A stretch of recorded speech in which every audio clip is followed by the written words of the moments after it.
नमस्कार, सनातन विचार में आपका स्वागत है। आज जिस पुस्तक पर हम चर्चा कर रहे हैं वह गीता प्रेस गोरखपुर द्वारा प्रकाशित उपनिषदों के 14 रत्न हैं। पुस्तक के लेखक या जिन्होंने संग्रह किया है इन 14 कथाओं का वह हनुमान प्रसाद पोद्दार जी हैं। पुस्तक का कोड 344 है, 344। पतली सी पुस्तक है, कुल इसमें 80 पृष्ठ हैं। 78 में पुस्तक है और अंतिम के 2 पृष्ठों में कुछ पुस्तकों की सूची दी गई है। मूल्य केवल 12 रुपये है। श्री हनुमान प्रसाद पोद्दार जी द्वारा यहाँ एक प्रार्थना दी गई है, मैं पढ़ के आपको सुना दूँ। उपनिषद हमारी वह अमूल्य निधि है जिसमें संरक्षित विविध ज्ञान विज्ञानमयी अचिंत्य रत्न राशि की निर्मल सच्चिदानंदमयी ज्योति का एक कण प्राप्त करने के लिए समस्त संसार के तत्वज्ञ श्रद्धापूर्वक सिर उठाए और हाथ पसारे खड़े हैं। उपनिषदों में उस कल्याणमय ज्ञान का अखंड और अनंत प्रकाश है जो घोर क्लेशमयी और अंधकारमयी भववाटी में भ्रमते हुए जीव को सहसा उससे निकालकर नित्य निर्बाध ज्योतिर्मयी और पूर्ण आनंदमयी ब्रह्म सत्ता में पहुंचा देता है।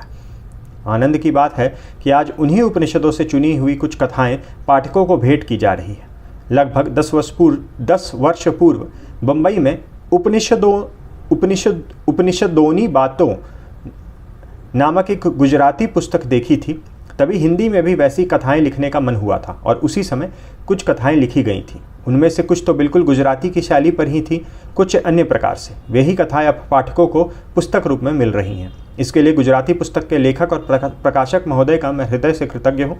इस छोटी सी पुस्तक से हिंदी के पाठकों ने यदि लाभ उठाया तो संभव है आगे चलकर उपनिषदों की ऐसी ही चुनी हुई अनन्यान्य कथाओं के प्रकाशन की चेष्टा की जाए।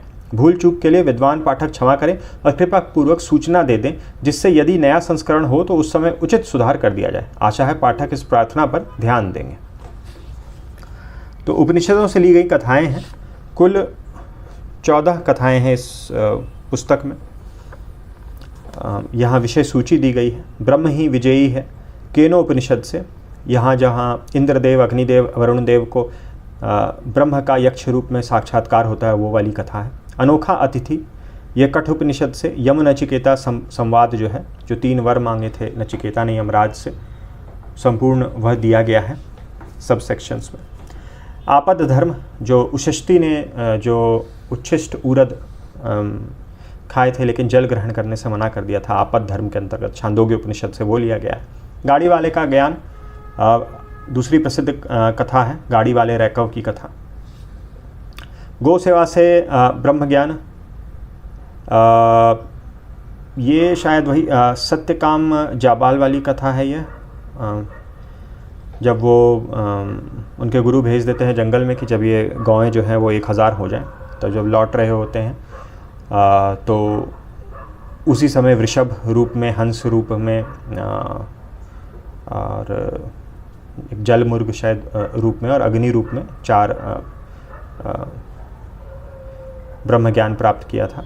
अग्नि द्वारा उपदेश, निर्भिमानी शिष्य, तत्वमसी श्वेतकेतु वाली कथा, ये भी संपूर्ण है। 101 वर्ष का ब्रह्मचर्य, ये देवराज इंद्र और जो दैत्यराज थे, विरोचन या ऐसे कुछ नाम था, विरोचन, हाँ, प्रजापति के पास गए और ब्रह्म ज्ञान की प्राप्ति हेतु 3 बार दम, दान और दया, देवों के लिए, मनुष्यों के लिए और असुरों के लिए। परम धन, ये याज्ञवल्क्य मैत्री संवाद है इसमें। घोड़े के सिर से उपदेश, यहाँ पर दोनों अश्विनी कुमारों के ब्रह्म ज्ञान प्राप्त करने की कथा है और इंद्रदेव थे। और सर्वश्रेष्ठ ब्रह्मनिष्ठ याज्ञवल्क्य गार्गी संवाद है इसमें। और सदगुरु की शिक्षा, ये तैत्तरीय उपनिषद से, जो सत्यम वद धर्मम चर वाला खंड है, उससे कुछ सदुपदेश लेके दिए गए हैं। तो यहाँ बताया गया है कि किस किस उपनिषद से है। पहली कथा जो है केन उपनिषद से, उसका यम नचिकेता संवाद कठ उपनिषद से, फिर छांदोग्य उपनिषद से, बृहदारण्यक उपनिषद से और आखिरी जो 14वीं कथा है तैत्तरीय उपनिषद से। संपूर्ण हिंदी में है, कहीं कहीं पर आवश्यकता अनुसार जो मूल श्लोक है संस्कृत के वह दिए गए हैं। भाषा सरल है और बिल्कुल कथा की शैली में है। हर जगह संपूर्ण जो है वह जो भी वाद है उपनिषद में वह नहीं दिया गया है। जैसे यम नचिकेता संवाद पूरी तरह से दिया गया है, लेकिन हर जगह नहीं, कहीं जगह बस ये कथा दी गई है और फिर ये बताया गया है कि इन्होंने उनको ब्रह्म ज्ञान का उपदेश दिया। क्या उपदेश दिया वो कथा में कवर नहीं किया गया है, सब में नहीं है। अब तत्त्वमसी में पूरी कथा है, तो जो इस प्रकार से जहाँ पूरा उपदेश दिया गया है वो कथाएं थोड़ी लंबी है, बाकी 1-2 पेज की ही हैं। बहुत अच्छी पुस्तक है, बिल्कुल सरल भाषा में उपनिषदों में जो ब्रह्म ज्ञान से संबंधित बातें कही गई हैं उनको ग्रहण कर सकते हैं इस पुस्तक को पढ़ के। और जो थोड़े कम उम्र के हैं उनको भी अगर कुछ उपनिषद की शिक्षाओं में से उनसे शेयर करना चाहते हैं तो इस पुस्तक से पढ़ के फिर उनके अनुसार उनको बता सकते हैं। तो ये एक छोटा सा वीडियो था इस पुस्तिका के बारे में। यहाँ 78वें पृष्ठ पे पुस्तक समाप्त हो रही है, 14वां सद्गुरु की शिक्षा। और अंतिम पृष्ठ पे परम श्रद्धेय श्री हनुमान प्रसाद जी पोद्दार के अनमोल प्रकाशन की एक सूची दी गई है और कुछ साधन भजन की पुस्तकें भी हैं सूची में। तो कुल 80 पृष्ठ की पुस्तक है। आशा करता हूँ वीडियो से आपको पुस्तक के बारे में कुछ जानकारी मिल गई होगी। वीडियो देखने के लिए बहुत बहुत धन्यवाद। मिलते हैं अगले वीडियो में।